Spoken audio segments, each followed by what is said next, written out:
Welcome to the Coffee in the Barn. I'm Casey Bradley, President and founder of the Swine Group. If you are thinking about entering, changing, advancing, or reinventing your career in the animal science industry, we are here to help you succeed. In each episode, we will cover a variety of topics surrounding work, life, and professional development, leveraging my 20-plus years as a global leader within the livestock industry and my ever-growing professional network to interview other leading professionals. We couldn't do this without our sponsors, NutriQuest, IFF, and Continental Search. Reach out to us on our social media platforms or visit theswineGroup.com and subscribe now not to miss another episode.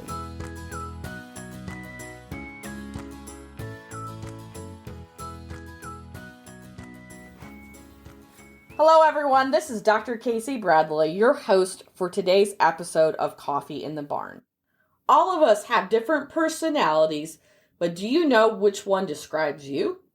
Today we will listen to another webinar that features Dan Simmons with Continental Search, which talks about different types of personalities and how they adapt to the work area in the careers of animal science. We will also visit with our two committee members from the University of Minnesota, Edward Yang, and from South Dakota State University, Marissa Lorizet, and discuss personality profiles, what they have done to learn more about their strengths and their weaknesses, and how it's going to help them in their career. If you want to hear more about this webinar, you can visit our YouTube channel, Animal Science Office Hours, and the episode titled Personality Profiles. So this was actually the government actually helped with this. But Myers-Briggs came out and they said there are 4 basic personality types. And most of the personality assessments you'll take for employment are going to have these same types of categories, but they're going to call them all kinds of different things. Okay? Doesn't matter what they call them. There are 4 different types, and they'll sub it out to where there are 16 or 32 so they can sell an assessment. But we're going to find out during this session, I'm going to show you very simply and easily how to find your personality type and how to apply it into the workforce. Knowing yours will help you find a career that'll be enjoyable. Now, there are all kinds of online personality assessments that are available. Many of them are for free on the internet. I'm not going to go into which ones to take. You'll find those. But the easiest way I have found to understand these 4 personality types is from a book by Lori Beth Jones. Lori Beth Jones wrote the book, The 4 Elements of Success. And she equates it to the 4 elements in nature: earth, wind, fire, and water. Earth, wind, fire, and water. And in a moment here, we're going to think about and talk about and discuss the attributes of each of those. Okay, but I want you to think about these and think about the people that you know. Oh yeah, they're more like this, or they're that. And then it's, well, how would my friends describe me? And then be able to apply that into the workforce. So, as you're looking for a career that fits your personality, in addition to your personality type of earth, wind, fire, and water, I want you to think about what you like to deal with most. Do you like to deal with people? Do you like to deal with data? Are you better with things? Are you best with animals? Now, I can tell you that I can work with data and I can work with people. You can put me up in front of a group of 500 people or give me a spreadsheet of all kinds of stuff, and I'll analyze it and put it all together for you. But if you have me operate a piece of machinery any more complicated than a toaster oven, I'm in trouble. You need to put a nail to a wall. That is not me. Okay? Naturally, you have certain attributes. Think about which attributes are best for you. Some of you prefer to deal with animals more than anything else. Well, then find a career where you can do that. But as we break this down at your personality type, how much you want to overnight travel when you're choosing a role. Whether you want to be home every night, whether you want to be out 20, 50% of the time, or whether you want to be out most of the time, and how that's going to fit into your home life. Not just how it's going to fit for you, but those who are near and dear to you. Okay? Those are the things we want to look at, whether you should deal with people most, data most, things, or animals that are highly concentrated, travel, and then your personality type. Now, these 4 personality types, we're going to start with Earth. Picture the Earth. Think about it. Not the whole Earth. Most of you have never seen the whole Earth. But think of the attributes. Things that deal with the Earth like to be grounded. They like to put down roots. They're stable. They like to grow things.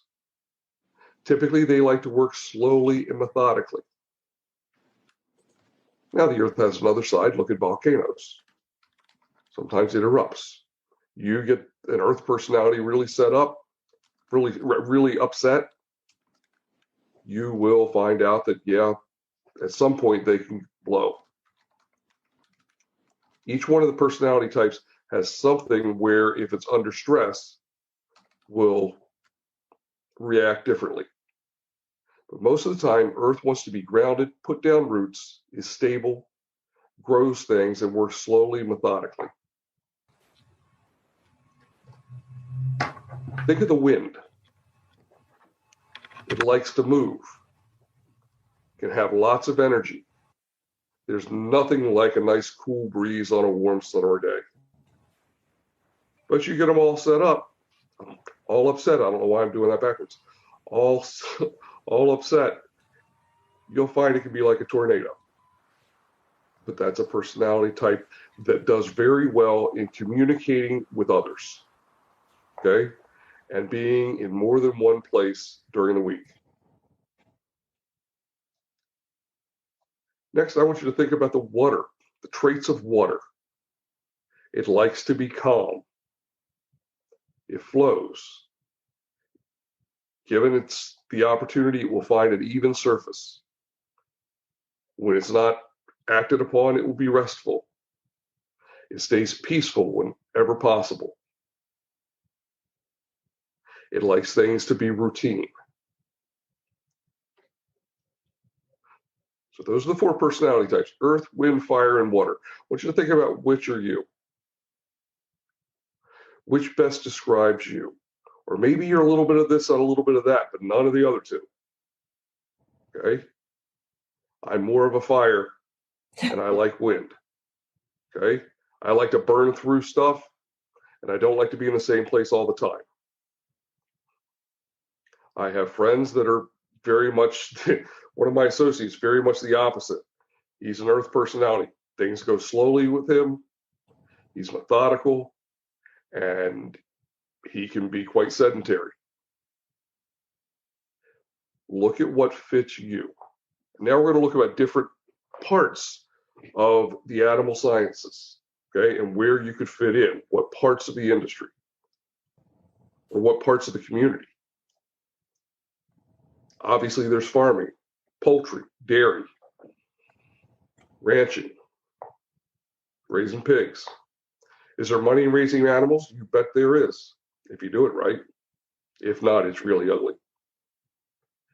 But what combination of person makes up someone who should head into the farming industry? Well, my grades were okay, and a bachelor's degree is fine with me. I want to live in a rural area.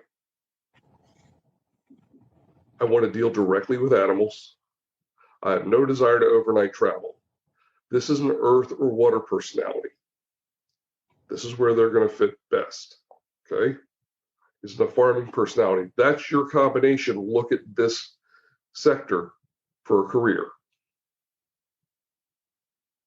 The next one, look at government.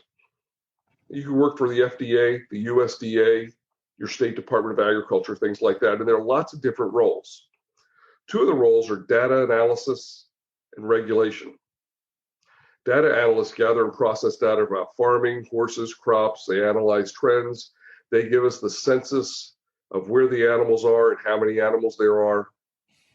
Regulatory creates or most likely enforces government regulations on growers and businesses to keep things safe. to find a role in these areas. A bachelor's degree will get you the job. You might want to get an MS along the way. These are for people who like to deal with data. They were good in the math classes. They were okay in the science classes. The liberal arts didn't mean much to them at all. Typically, this is a water or an earth personality type.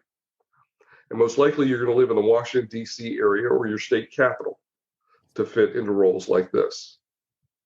And this is for somebody who likes to be home and have dinner every night there, as opposed to somebody who'd rather stay at the Holiday Inn. Then there are roles in government for R&D. Now, often this is basic research, working in a federal lab. A bachelor's degree will get you a tech job, a master's degree if you want to grow, and if you want to walk into a significant role, you should have a doctorate degree. This is somebody who likes to deal with data. They love the science classes. You can always find them in the lab. This is most likely a water or an earth personality. Often this role will be in the Washington, D.C. area. And there's very little overnight travel unless you're at the doctorate level, and then maybe it's 20%. It's not going to be a lot of travel in this role. This is a good role for an earth personality that is typically more introverted than extroverted. Now, there's roles as a clinical veterinarian in government. You can work as a state veterinarian. You can work for the military. These aren't big departments. I live in Delaware, so I chose the State Department of Animal Health for Delaware to let you know how big the department is. Heather Hurst is a state veterinarian, and there are 3 people on her staff.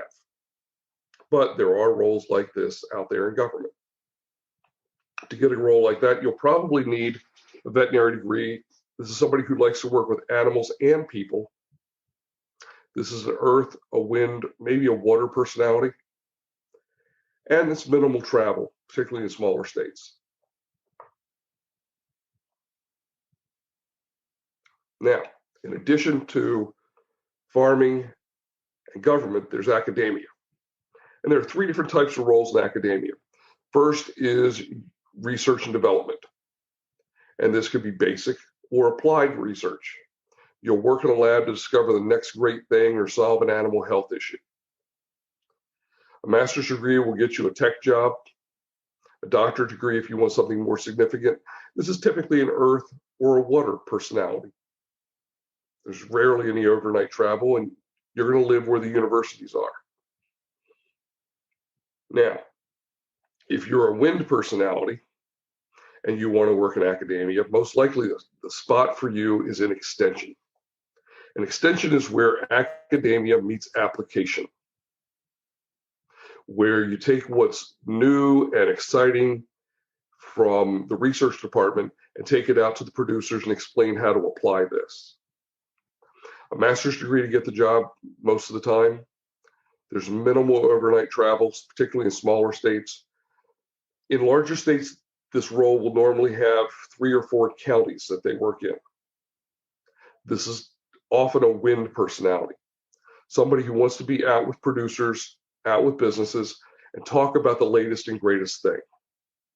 This is somebody who could be a professor, but would rather not be in a classroom or an office all the time, would rather be out working with applied information with producers and wants to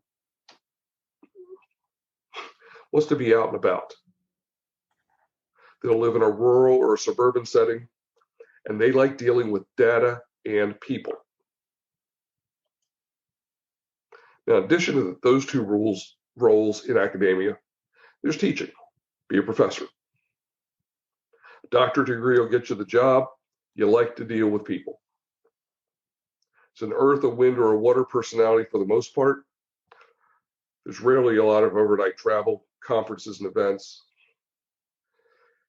In the animal sciences, you'll find it's a suburban location on the East Coast, and further west, it's more rural. And this is someone who absolutely loved the science classes.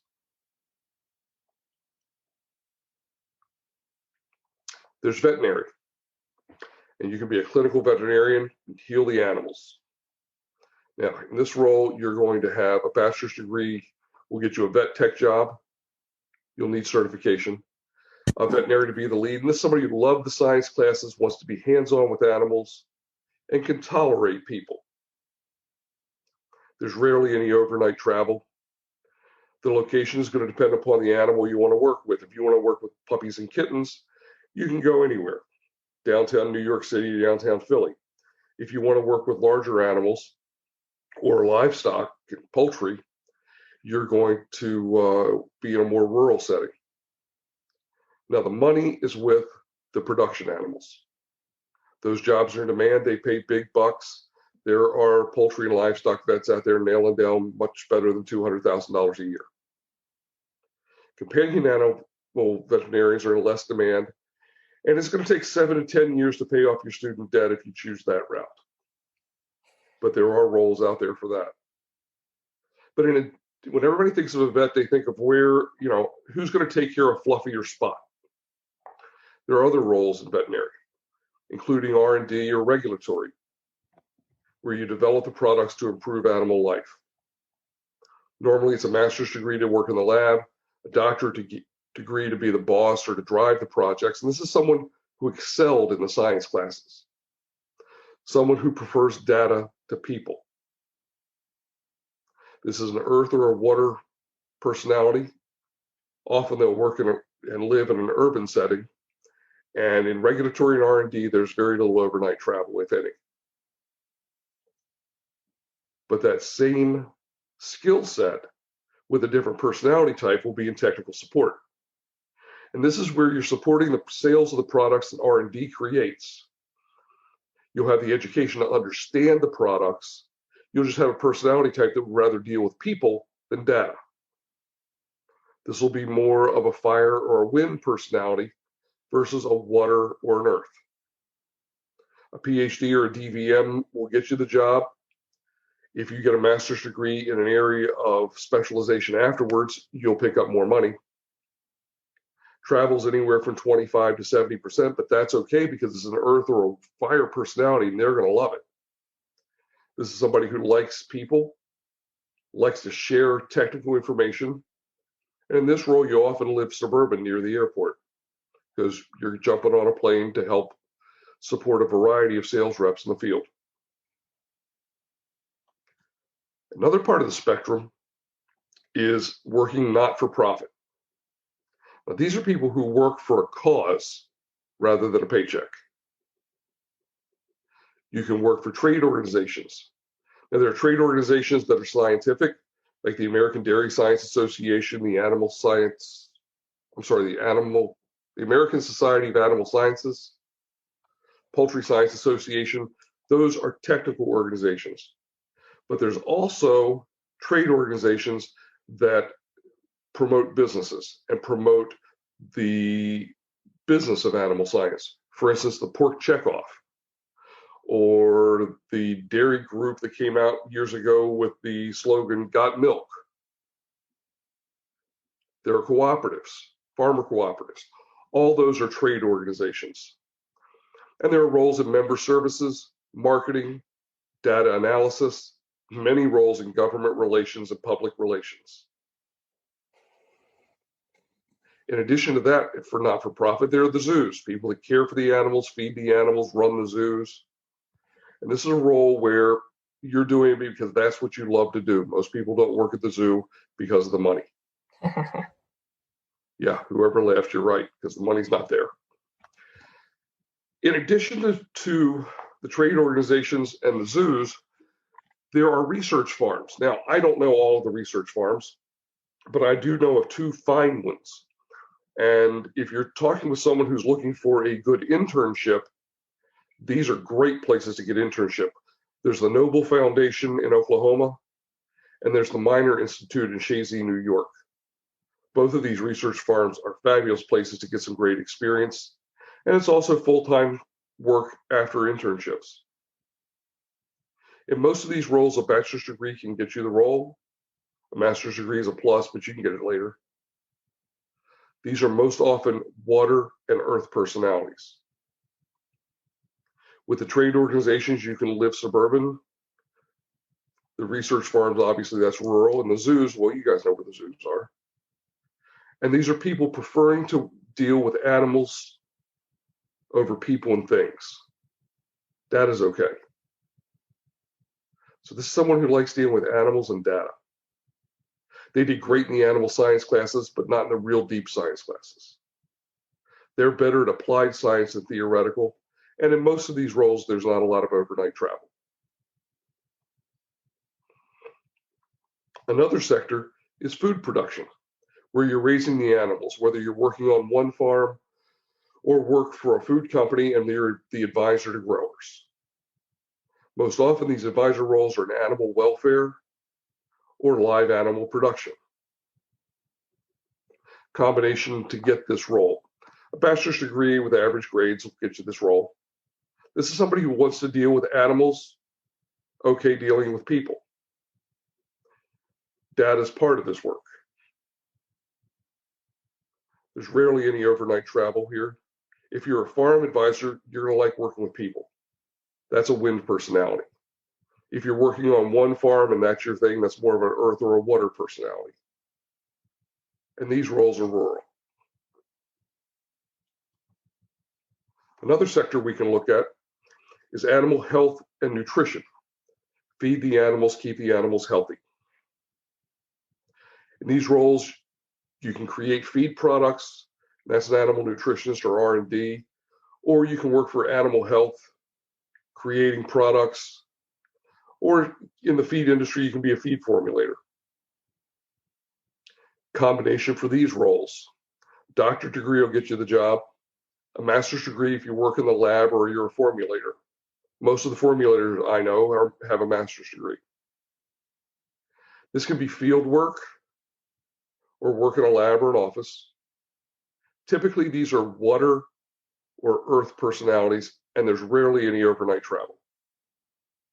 Where you're going to live is going to depend upon the animal you feed or the animal you are developing animal health products for. Livestock and poultry, this is most commonly rural. Companion is commonly suburban. Like you may be living in Cincinnati if you're in the companion animal side of this. And these are people who love dealing with data. In a minute, we'll talk about in depth, we'll talk about the sales piece of this. But a real quick overview of the sales role is these are people who like to take science-based products to producers, retailers, and integrated food companies. And a combination for that is someone who has a bachelor's degree, they're a fire or a wind personality. They don't mind some overnight travel. They'll live suburban, they'll live rural. They did well enough in the science classes to explain how an animal digests food or how medication is absorbed, but they weren't someone who wanted to spend all the time in a lab. And a master's degree will put you at the top of this.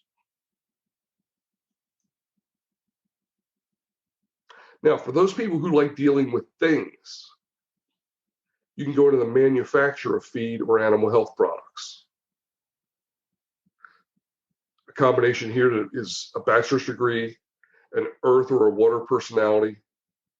This is most commonly going to be in a rural location without overnight travel, and there are all kinds of leadership advancement opportunities in this field.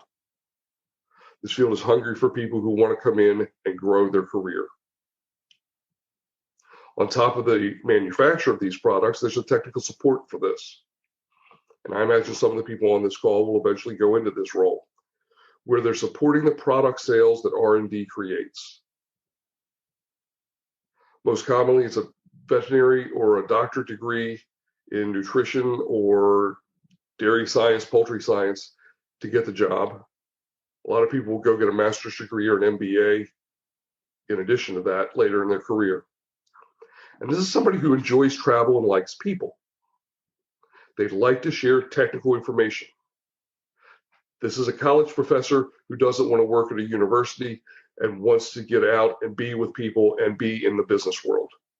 That's the personality type here.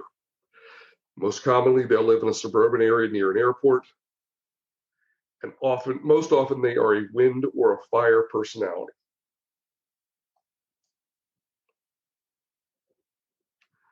In addition to that, there's people that turn the animals into food processing. And this is another great job for people who like to deal with things. There's processing the food, and there's further processing it. In this role, a bachelor's degree will get you the job. A master's degree will put you at the top of the field. This is commonly an earth or a water personality in a rural location for somebody who wants to have dinner at their place every night. And again, this is a great place to climb the ladder, where you go from a supervisory position or a specialist position into a management role and work your way up from there. Now, if you want to work in food processing, but you don't want to be in the plant, there's R&D for meat sciences or food sciences or dairy. A bachelor's degree will get you a nice technical role, a master's degree if you want to grow into management, and a PhD if you're looking for that lead technical role or want to be one of the significant players there. These are for people who like to deal with data. They love the science classes. You can always find them in the lab. A water or an earth personality, earth most often. I don't know why it says live in the Washington, D.C. area. Don't pay any attention to that. And very little overnight travel here.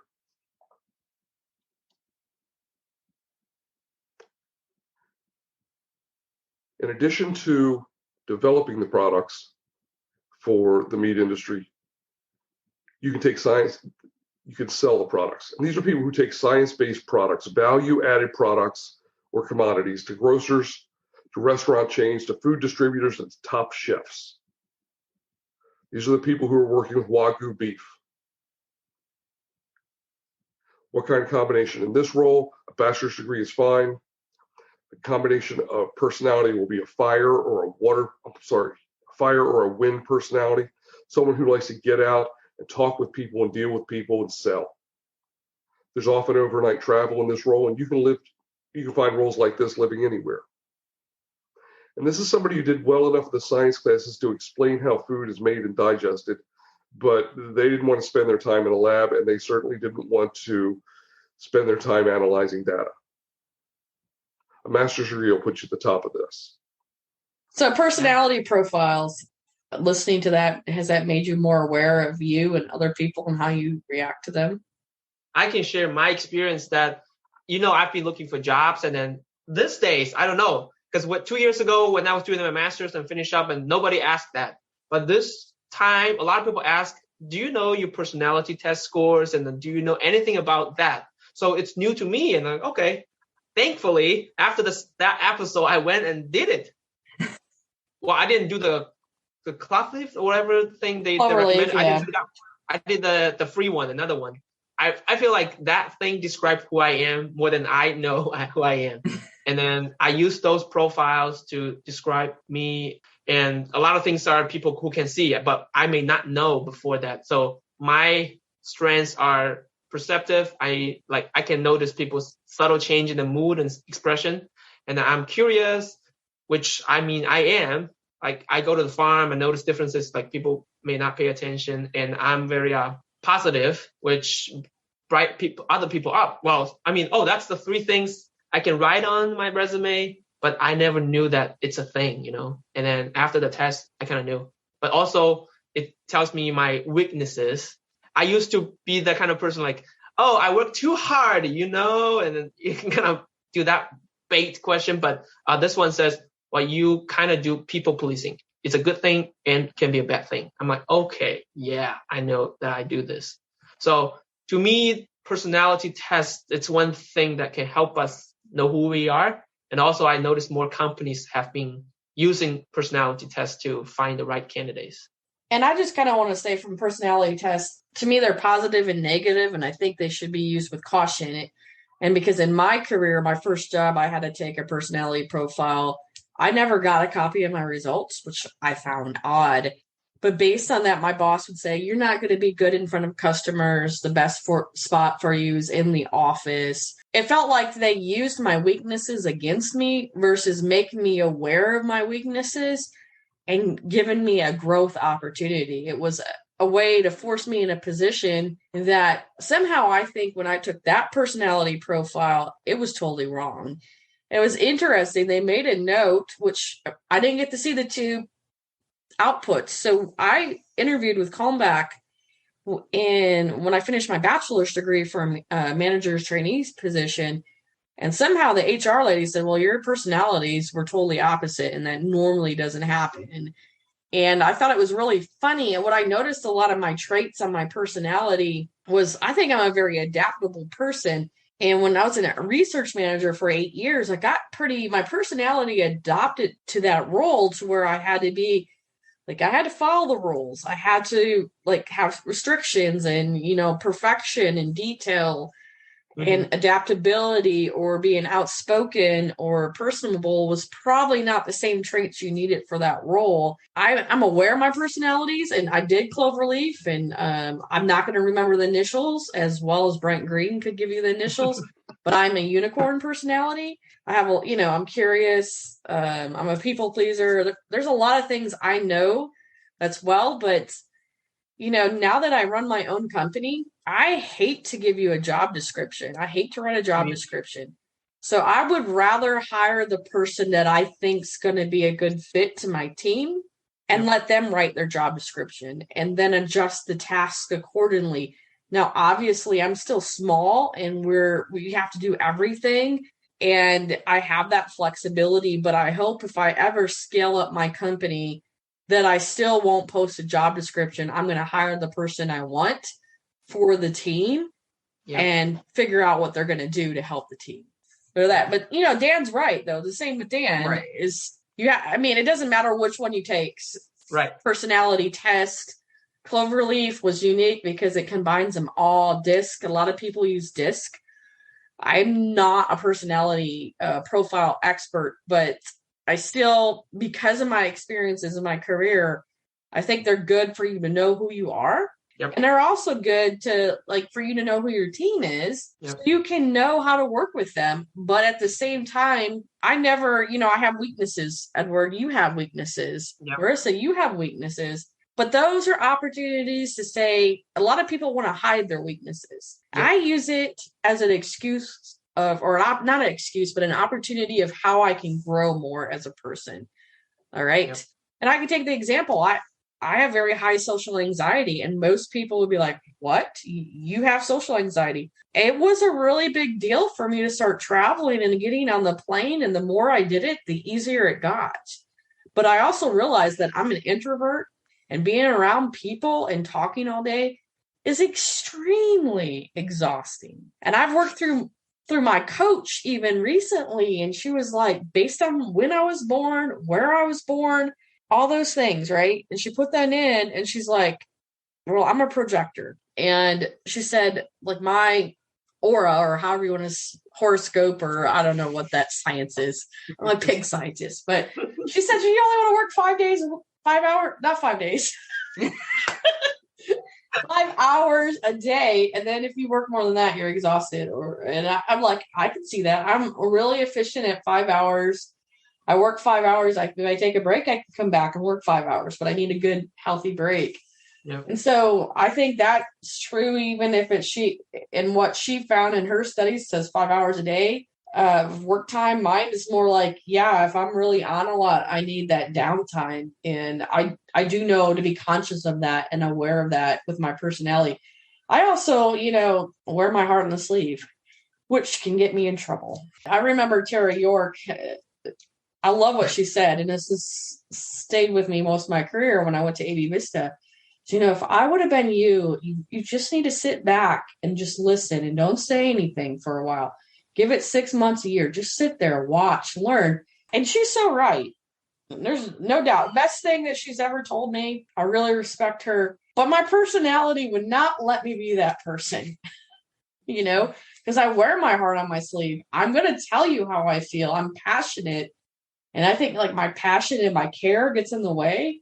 And I know that's misconstrued at times with other people. And so it's just something I know I have to be consciously aware of. But yeah, that's something I need to grow in as well. Like Marissa, I mean, we've talked about some of the things like is your development, and we've talked about, your personality, and one of the things you want to grow on is confidence. And kind of explain that one and how we've had some discussions around that. Yeah, so I may come across as a confident person sometimes, but my confidence is very rehearsed. It's not natural. If I'm not prepared for a situation, I may not come across as confident.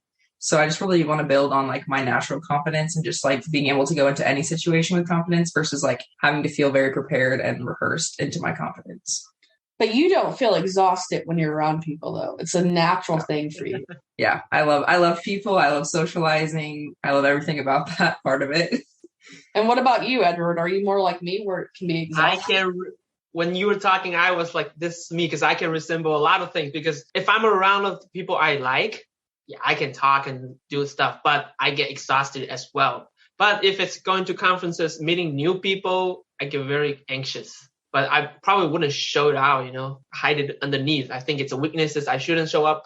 But like you said, we all have weaknesses, and then sometimes we just don't have to hide. And so with our personalities, obviously I've never thought I'd be where I am in my career and doing what I'm doing for a career. It's crazy to think about where I came from and where, I still want my business and who I am as a professional to go. But with your personalities and listening to Dan and then later on to Brett Green and taking the test, what job do you think, Edward's the best for you? Like, define your perfect job. The personality test I took actually gave some routes, right? They said, I wanted to be around people, but I don't want to be overwhelmed with people. So it says a technical support or technical sales position will be a perfect fit for you when you start a job, and then you can explore, which makes me look specifically for those type of jobs, because I like to be around. Like you mentioned one time, just because I'm doing research doesn't mean I like doing research, or I may do something else, So it's a necessary evil. Yeah, no. I like that. They actually, because I was looking for R&D for all the time, and then I'm like, wait, maybe that's not really what I want.